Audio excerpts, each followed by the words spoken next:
Welcome to the second part of the Edouard Brenneisen interview. In this part, we're going to talk about how you can start a track and what a session from a live orchestra costs, how you can make your music in the box better, and also finance for musicians. So I would say let's get right into the video and enjoy. When you start your scores, what do you start with? The time these days. That's just the way things come to me. I hear melody and harmony and stuff, and that's where it goes. So I'll sing into the phone, I'll dictate notes, and keep going from there. Um, that's usually the more creative part of things. Computer to kind of put everything into shape and wordsmith the music in a way, Mhm. refine the stuff and start producing it. Unfortunately, these do a ton of pen and paper. It's just not the workflow that's the most efficient. The timelines that I'm working with. Um, though sometimes I do spend a bit of time sketching things at the piano. But more often than not, it's really this kind of way of gut checking the music where I'll be either singing or singing at the piano and recording that and see like, does this feel right for whatever thing I'm writing at this point? Uh, I'd say the one exception to that process is on kind of more modern pieces of music, things that are very dependent on textures. Then I will go with textures first. Like, okay, this isn't really the approach here isn't so much thematic as it is textural. Let me pick a palette, let me pick sounds, let me pick the is and the this thing come to life. Um and yeah, when I cannot boil down the music to a theme, be at home on a piece of, so to speak. Um, when the music requires a lot of and a lot of timbral investment, so to speak, I go and I like the idea of changing the way I work depending on the project that I'm on. Sometimes you have to do textures first. Sometimes you have to do things that are very with not a ton of notes, not a ton of melody, not harmony. And sometimes you have to go full or just that sound and just with that.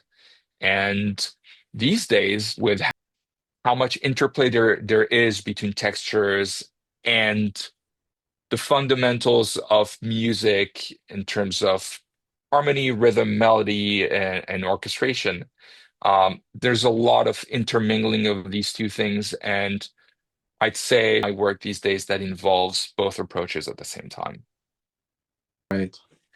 What kind of sounds, textures, what libraries do you use for that when you have so much choice basically in a DAW? You can do anything. Like, what libraries do you use? I use them all. I use them all. Yeah. So library, everybody's got the same libraries. They all sound great these days. Hmm. Because everybody has them. I've surrounded myself with a lot of hardware synths. Um, just because I like the playful tactile aspect. And sometimes the sound is very different. I also have a pretty big modular synth setup, which that is like kind of even very time consuming, but very fun. And you do get to very unique textures that way. Um, Okay, so you make your library, own sounds a lot. I like that, or I like writing for specific players. I've been very lucky to cultivate a Rolodex of names, musicians that bring something totally and kind of getting that in mind. Like, I'm going to be writing for that sound or that sound, and that person is going to play it. And that brings an entirely different perspective to the music. Um, and ultimately, that's a pretty successful approach, I'd say. Um, Another thing I like to do when I do have to work on with stuff with libraries is even if you're writing stuff that's full realm, you don't have to write. You can design your orchestra the way you want to, Sure. which you can do with libraries, and then you can, when you record live, you go with the ensemble that you need that reflects that. But I've written music that relies exclusively on cello and bassoons and two contrabassoons, and that was my ensemble. Um, so you can really like build anything you want, I'd say, and you should. This is fluid. When you're going to be recording orchestra, it does not mean doesn't always mean 90-piece orchestra with, woodwinds and threes and your full brass section and your full Mhm. string section. Percussion doesn't mean that. It can be any subset of that. It could be that you want a very, very specific sound, and you should absolutely curate your template and your samples to reflect that. The cool thing about samples is that when you know them well enough, hopefully they're a good representation of your what you want to do with the music. And I guess we'll be digging into one of my cues, which has some of those choices made in terms of what do I want here for my orchestral sound and how we were able to achieve it eventually. Yeah. When you write music on the computer, is it or for a theme for a character or anything that you do, how much of your work is actually being played by a live orchestra in the end? It really depends on the project. Some projects are pretty scrappy with budget, Mhm. and some projects are very, generous with the budget. So that's one of the factors. But there's also another creative factors is that people know the sound of samples, and in some cases, you actually do want to use the samples, either because they make things sound bigger in some instances, or because that's simply a sound you cannot replicate with a live orchestra. If you're having this, for instance, super bombastic collegno thing, it's always better with samples than in live situations where it's always like a much tinier sound. But that's just one example. So you're gonna have a variety of scenarios there, Yeah. depending on budget and desired aesthetic. Hmm. You said you can make instruments really big, and what I really like to make is like trailer music or orchestral music that gets really epic, you know? And that's sometimes it's hard to make the instrument that I have bigger, give it more room. So what would be a tip from you how you can achieve this fullness, this room to really give that to the instrument? There's a few things you can do. Number one, I think, is kind of getting a good understanding of physics. And when it comes to, for instance, percussion, the more resonance you're going to get out of the head of a percussion instrument is not through hitting them incredibly hard, which usually stops the resonance a little bit. It's finding a way to hit things reasonably soft, but still with some room, with enough room that, enough energy that you actually make something come to life, but not hard enough that you kill the resonance of the instrument. Mm-hmm. Um, so a lot of times you want to make sure that technically in the DAW, your velocities are not the highest they can be.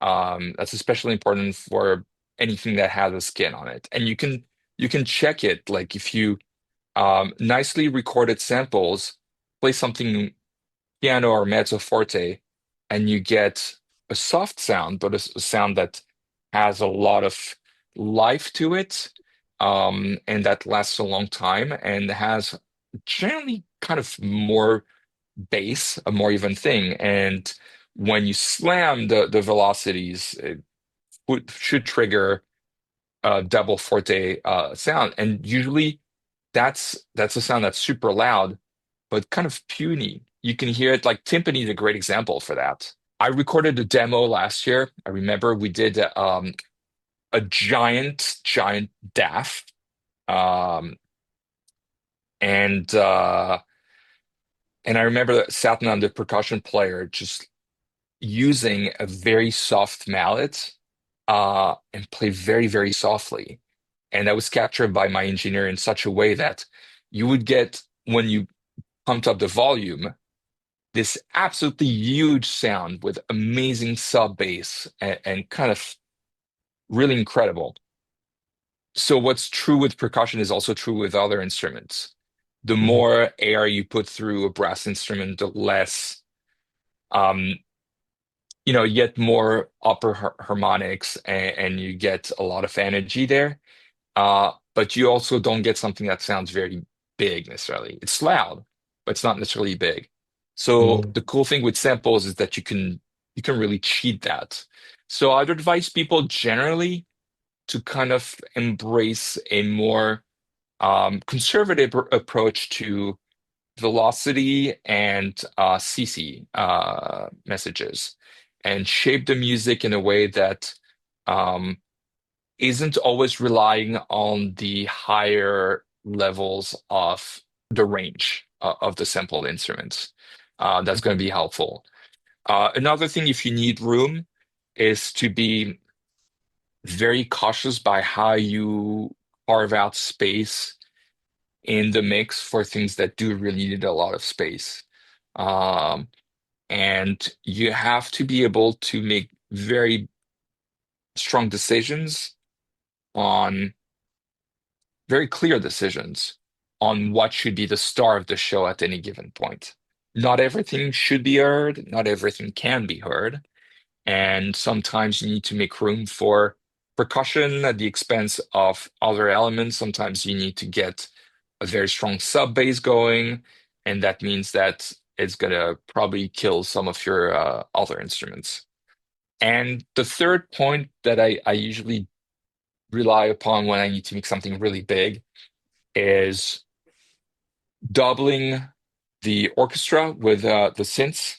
Um, there's always those tricks with having like a Moog bass thing doubling the low end of the string section.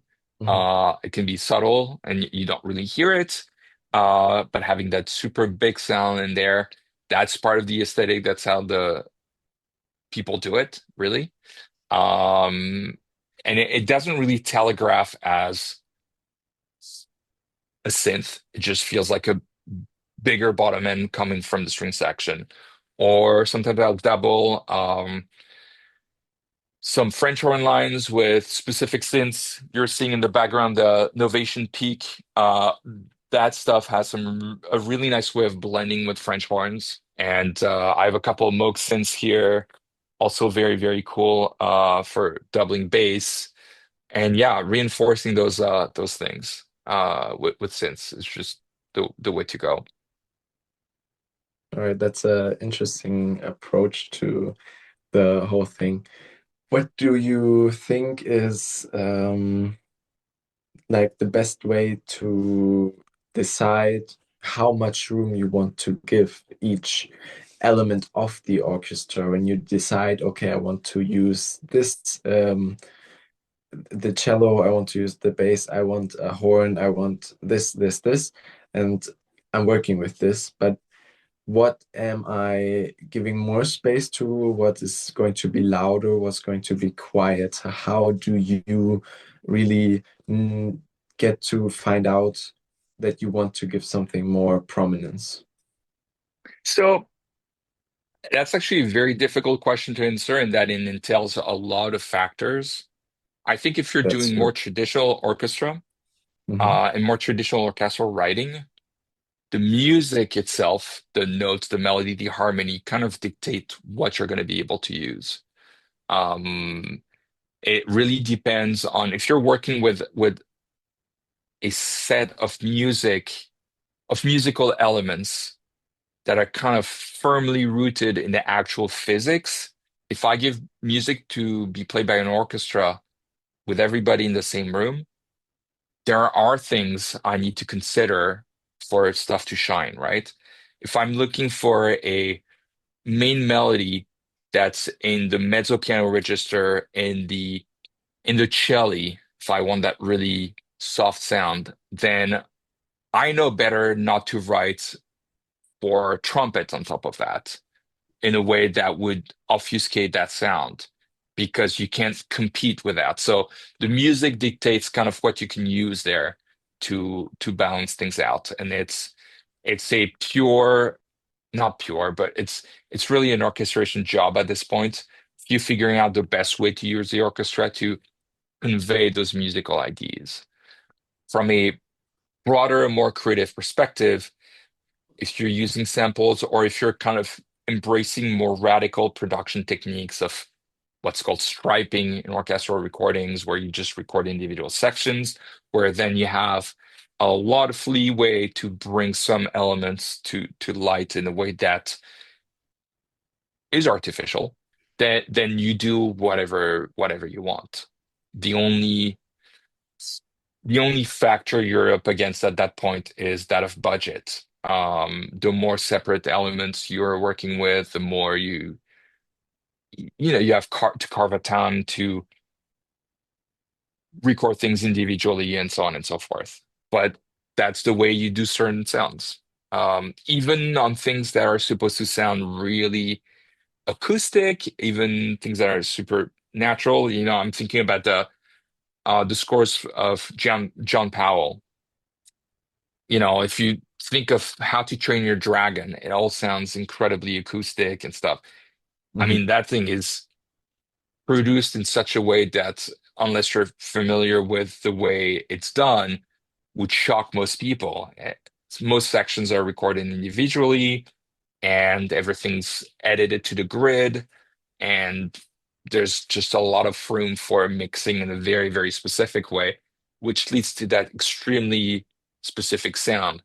Very, very precise orchestra in a way that's, even with the best orchestras in the world, kind of not a sound that they can do naturally to that extent. Um, and a mix that's very, yeah, it's very hi-fi in a way that's also somewhat unnatural. Sounds Hmm. gorgeous, it's amazing, Yeah. but it's not natural. It's incredibly processed, if you will. So just you have to know what you want, and then you have to have the means to execute on that direction. That's really the bottom line there. Yeah.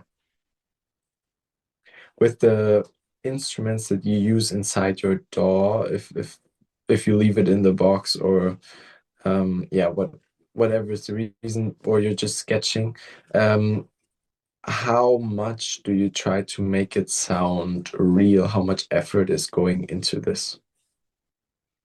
That's a great question. There's a few factors that kind of get this in any direction. Sometimes well, first of all, you need to deliver a period. So if somebody asks you, like, I need this by that time, then that is one big factor. Mockups can be incredibly time consuming.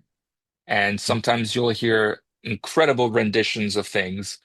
And you're like, wow, this sounds like the real thing. It's amazing. But it also is not really the way people do it in the professional world, in that at the end of the day, you have to deliver and you can't spend a couple weeks on 2 minutes of music. It's just not the way it's done. So depending on what assets you're creating, if it is a demo that is then going to be re-recorded, you want to get to something that sounds good. You always want to get to something that sounds good, but it doesn't always have to be sounding so good that it doesn't really need to be replaced by a live orchestra. Mhm. Um, Obviously, if the mock-up is the end product, then you want to put as much care as you can afford to in the production of the music. Yeah. And then you also have to figure out like how much effort is worth putting into, say, programming a solo violin.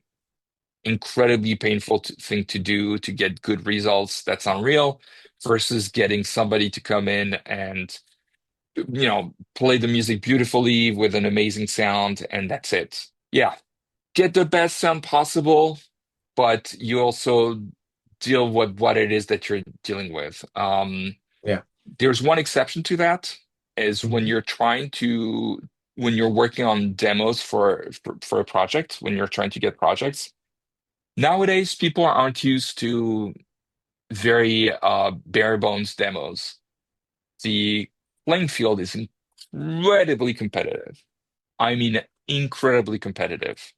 When you're doing music in the box, it has to sound as good as music that's been recorded live, for sure. And generally, you do want to record live as much as possible to get the gig.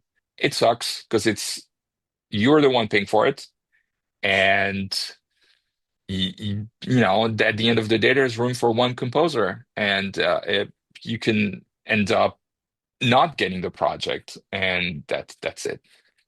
Then that's a loss of time and money for you. But if you're gonna be trying to be serious about getting those gigs, you need to do whatever it takes to beat people who are more established than you, and to make sure that your music is taken seriously. And unfortunately, it's a lot easier to detect, even for a professional musician, music that's poorly produced, but still good music, than music that is good but poorly produced. And I'd say, as much as I'm a really big stickler for good music, that's just the way I like to think about things. Doesn't really matter the shape that it takes. It's just so easy to hear something and be like, you know what, this mock-up sucks. Let's not hire this guy. And the music could be the best. Yeah. Um, it doesn't matter. It does not matter. If you're So you don't want to give people a chance to reject your work on the basis of the way it's produced, at least in the demo phase. Okay, that's a incredibly valuable tip right here. Yeah. Um, if you don't have oftentimes that much time to really go into making things sound more realistic or working on fine details that in the end you're not going to hear very prominently but are very important. Do you personally rely on additional composers sometimes, or do you mix and master your own works, or do you give that to someone else who does it?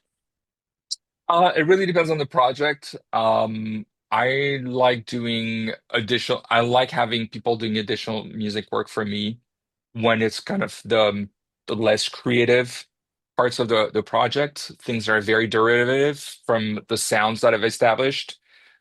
That feels okay to me.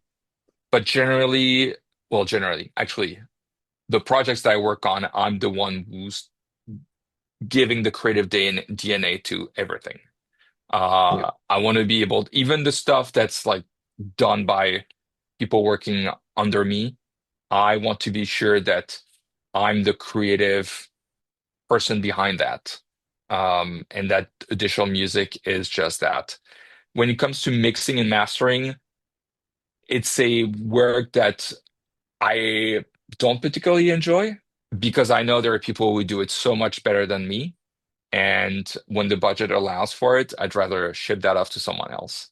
I think there's something to be said about budget in that there can be a direct correlation between the output of any kind of enterprise and the budget. The more people you can bring on board who have better expertise at any given thing than you do, the better it is for the project. Very simply. I can orchestrate, I can mix, I can master, but if I have the budget to bring my team onto that, then everything's better. It's just my expertise is in writing music and being creative in that sense. Any other expertise, I'd say, people have very varying levels of ability when it comes to that. And you want to make sure that you give your project the part of you that is best when the budget permits. Yeah, that's a big um, factor that you always have to account for, always the budget. Yeah. Because as far as I understand it, it's that you pay for everything that you want to have in your music. Like if you get a gig, a job that you create music for a project, then you have the budget and you have to coordinate how you spend it and what you use it for, right?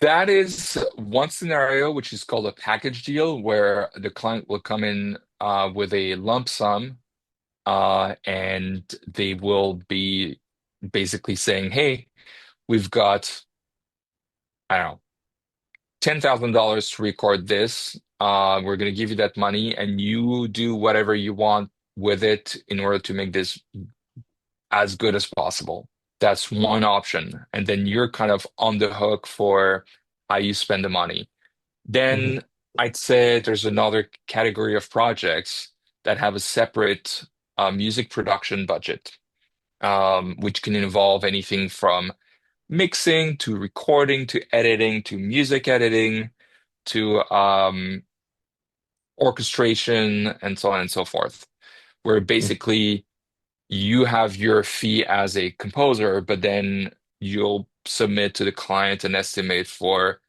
recording services that's separate, and you can negotiate that separately. What is the thing that you can afford for this music, for this score? Um, and then because they're paying for it, I mean, the client is always paying for it, hopefully. It's not always true, though. And it's not part of the package deal that's being negotiated. They have more of a say in it. And then, yeah, basically whatever thing they want, as long as they pay for it, you must do. Yeah.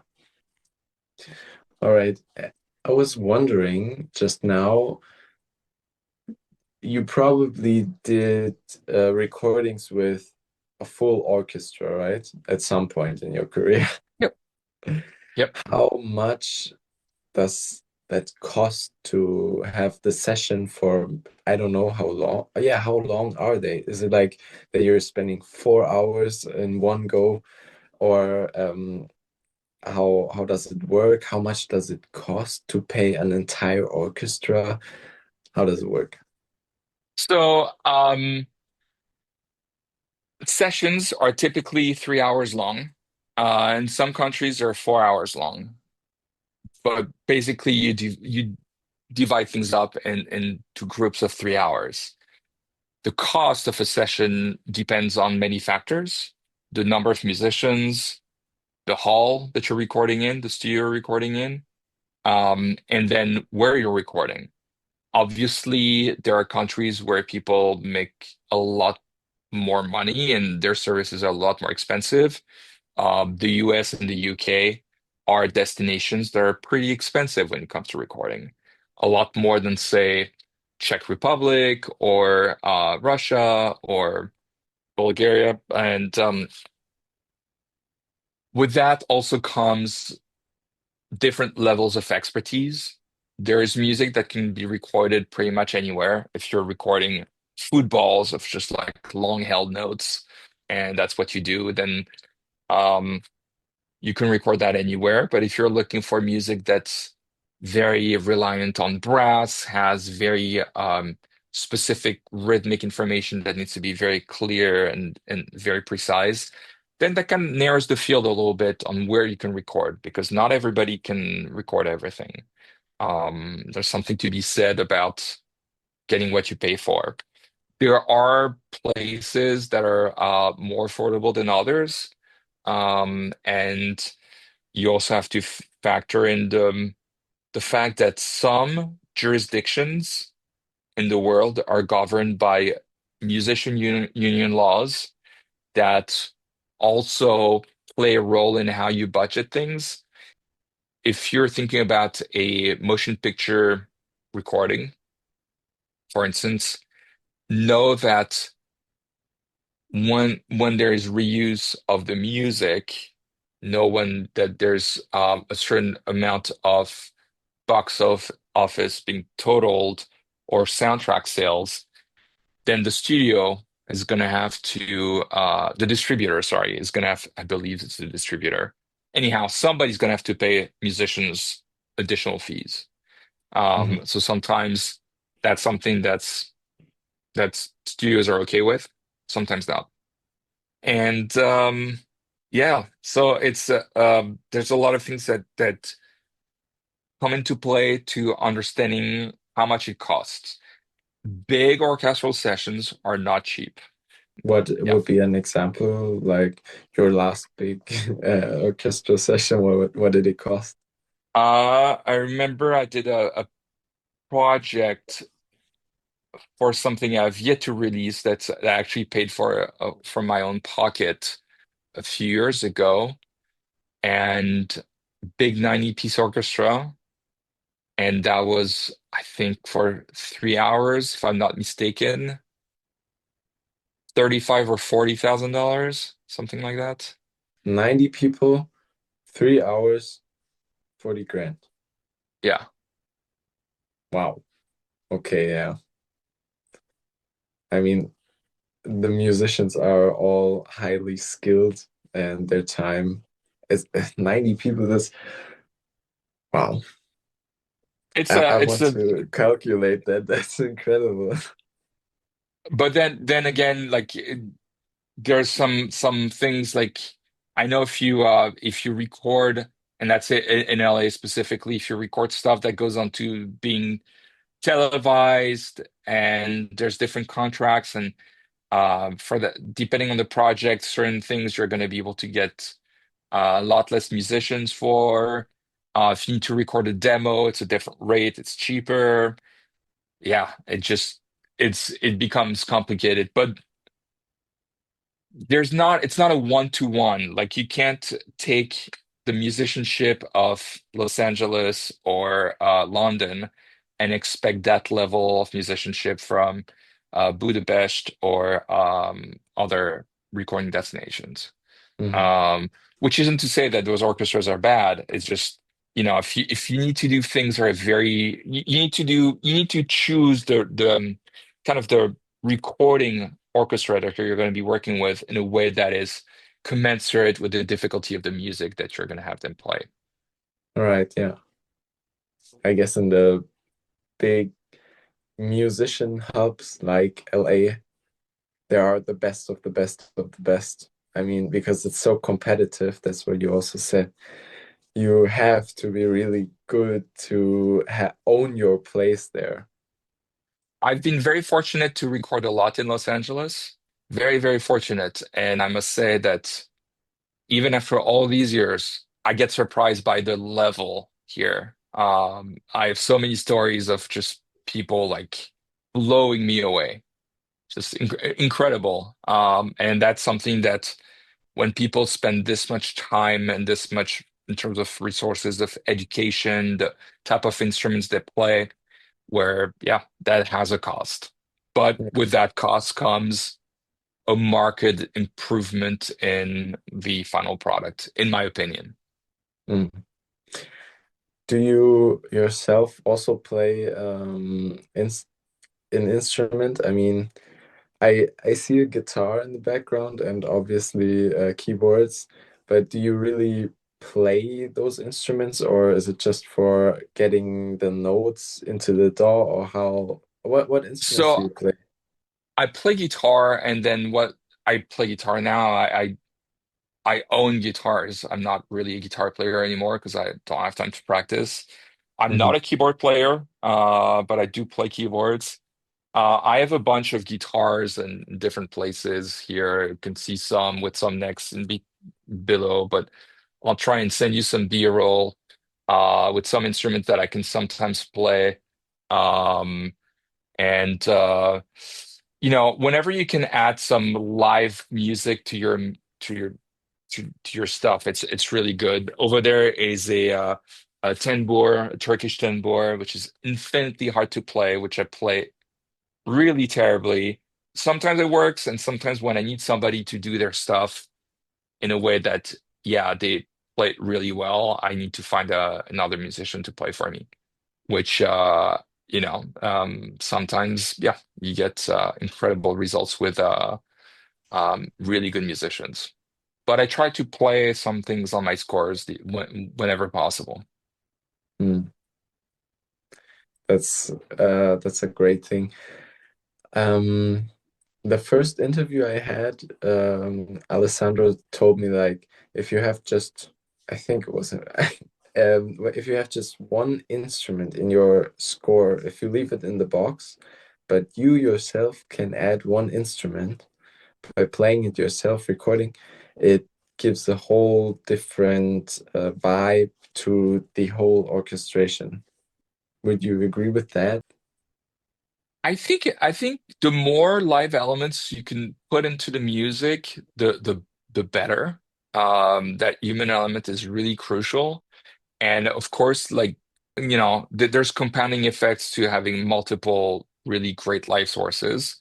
I would say the best thing you can do is whatever score you're going to be working on, finding a way that your featured colors are things that are going to be strong either in the box or live, and that you have the budget to record these lives. And if you're planning on doing, I don't know, a score that relies a lot on solo cello, well, you can get decent things in the box, but nothing like the real deal.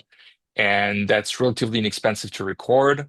And if you build your score in a way that that shining color is something that's easy for you to kind of have accompanying textures be more in the box, and that the score works that way, then it's great.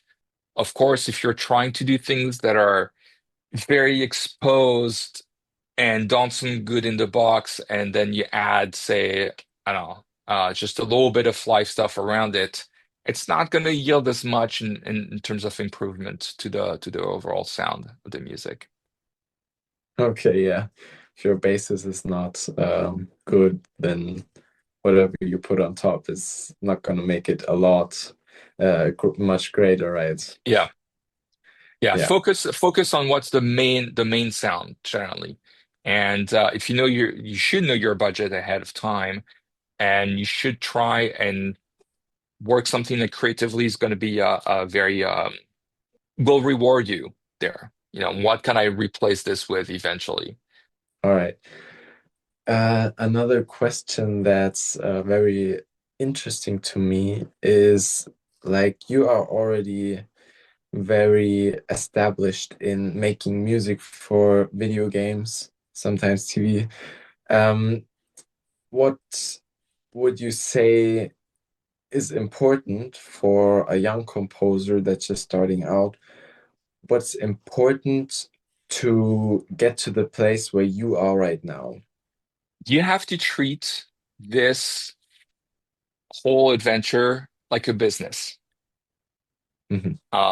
And it's very, and it's a very relationship dependent business. You have to make sure that, one thing I often say is that my job is not to write music. My job is to get hired again. And that's the idea. And that's an understanding I came to a few years ago, but that I didn't have earlier on in my career. I thought it was all about the music. And then I remember like hearing subpar scores and be like, wow, this isn't good. Like I could do this. And maybe I could in terms of music. There's so much more that goes into this. People have to trust you. They have to come to you and feel like you're doing everything you can to make their project look better. And they have to like you as a person. Yeah. And the working relationship, um, there's a certain amount of flexibility that you have to show when working on some projects. And some clients need that extra thing because they don't know what they want. So you have to basically be very service oriented. And then I'd say there's something that absolutely trumps the quality of the music that you make. It is your ability to connect with others. You will invariably run into people who are incredibly successful whose music isn't very good. And at some point, it just boils down to, can you make connections? Can you keep connections? And are Yeah. you running this like a business? So a All the very entrepreneurial perspective, first of all, on this. Yep. Yep. And second of all, a lot of networking and getting into touch with people and staying in touch. Yep. And it if you're getting into music composition as a profession, understanding that it entails a lot more than just writing music.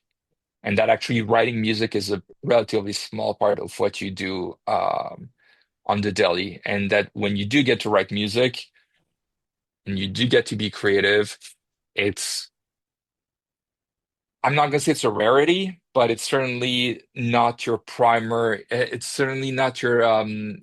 It's not all you do. It Yeah. really isn't all you do. So what it sounds like is that you have a lot of time that you spend on looking for the next job that you can do. Do you also have like an agent? I mean, in my head, that would be like if an agent is going out for you and searching for people, projects, and so on, that would put the focus away from getting new projects to shifting it more to the music. Do you have an agent? I do have an agent. Yeah. The the thing is, and I love my agent, and she's great, and she's super helpful with making connections on my behalf. But at the end of the day, people hire composers. They don't hire their agents. You still need to have the recognizable credits for their project. You still need to be able to take a good meeting. And I think co- agents have a pretty unique perspective on things, and it's super helpful in guiding you. But I wouldn't say I don't think you get any significant work from your agents, period. I think Oh, that's something that should be dispelled there. Their job is primarily to negotiate deals on your behalf and represent you in those negotiations. It's not their job to so find you work. yeah. Yeah. It is in their best interest that you are busy because they are getting money from your pay. So of course, if you bring in a lot of money, then obviously they make a portion of that money too. But yeah, I'd say it's not a good idea going into this business thinking that you need an agent to be successful. And number one, and that number two, an agent is going to bring you more business. Sometimes they do, sometimes they don't. Mhm. Yeah, I guess that's important to know and not have a wrong expectation toward it. Yeah. Yeah. All right. And before we look into some projects that you made, I'd like to talk about finance a little bit because this is actually what I'm studying. I'm not studying music, I'm studying finance. So, because it is interesting to me, as music is my passion, but finance is my career, kind of, or my job for now. And so, what's very interesting to me is that it is the fact you are self-employed. You are doing your own business. And money is a big aspect of it because you have to budget, you have to plan ahead, you have to make sure that if you crash your car, that you're not in financial ruin, So if you are open to go into how you handle your finance and what plans for the future you have, that would be great. If you don't want to talk about it, that's totally fine, but it would be very interesting to me. I can discuss things in very broad terms, but I'm not going to get into details. All right, that's good enough. So, if you get a job, you have the money. How do you budget that? I typically have an idea of what my living expenses are, Mhm, and there's a number of jobs where you get paid by the amount that you deliver. Video game music being one of them, where you're paid by the minute. mhm, Um, And I try to find a way to work at a pace where between the amount of creative time I put into this, the revisions and everything, I'm able to fulfill my revenue goals. It's not always easy, but that's the general gist of it. If I know that I need X amount of dollars to live per month, I try to make sure that I have enough work to cover this and that I'm productive enough that I meet that sum. mhm. That's the general idea behind that. I think that in every business, that's you always have to know your numbers. How much do I spend each month, and how much do I have to get in, obviously. And for what you have left, what's you make above what you need for living, what do you do with that money? Do you personally invest it? Do you have a financial advisor, or do you just put it in a bank account and have it for maybe next month when you don't get that much work and you need some of it? All of it. There's stuff that I do in terms of reinvesting. There's a number of ways that you can reinvest the money, whether it's with new gear or it's with publicity or things that are going to help you get new projects. You need to set money aside, yeah, in case you run into issues. You need to invest long term. That's the way markets work. Go in early, start small, but over time the that money compounds, and hopefully at some point in your life you can retire. And at least that's the way it's done in the US, where there really isn't kind of a sizable retirement pension that you can get. And yeah, it's just a little bit of everything, and also do save up for taxes, because True. depending on the type of business entity you're dealing with, you have to pay taxes every quarter, every year. It really depends on the type of business that you're running. So be smart about it. Also recognize there are times in your life when you can save and times in your life when, as much as I'm not discouraging saving, there's times when you need to invest. You need to invest wisely, and there are things that you should not really invest in. I think investing in too much musical equipment is a mistake. But I think investing in yourself, your publicity, your image, investing in relationships, investing in very good demos, all of these things, investing in sometimes furthering your musical voice. Say the only thing you've been scoring thus far is like shows for children on the age of 5, but really what you want to write in life is death metal. Well, go out and record some death metal. and make that investment. Because if you don't have something to show for your ambitions and your desires, then nobody's going to give you a gig writing music for death metal. So something to consider. Very Yeah. well said.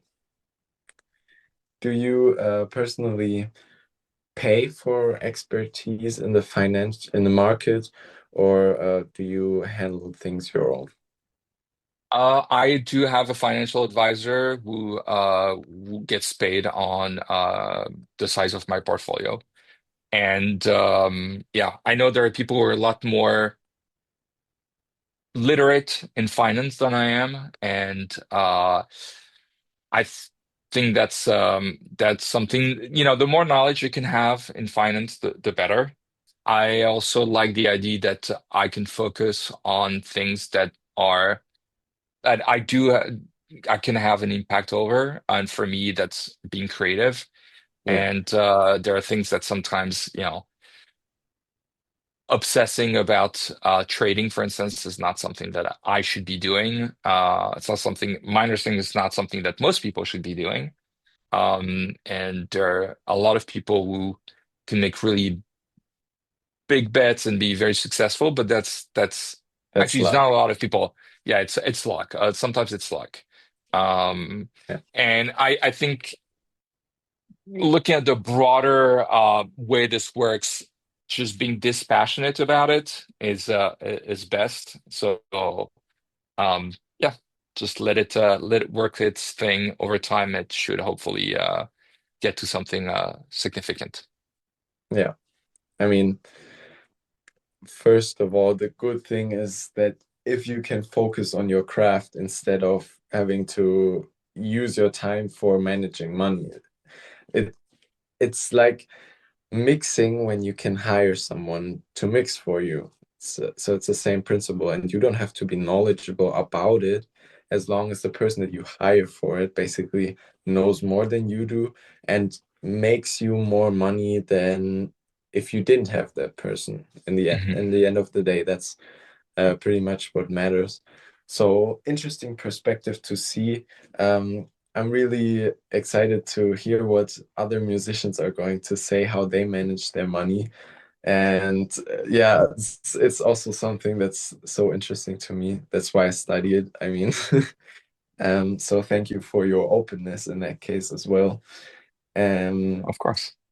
yeah, and I think now is a great time that we go into some of your projects. So this was part two, and now we will look into the music he composed, and it's just incredible. So make sure to check out the next episode.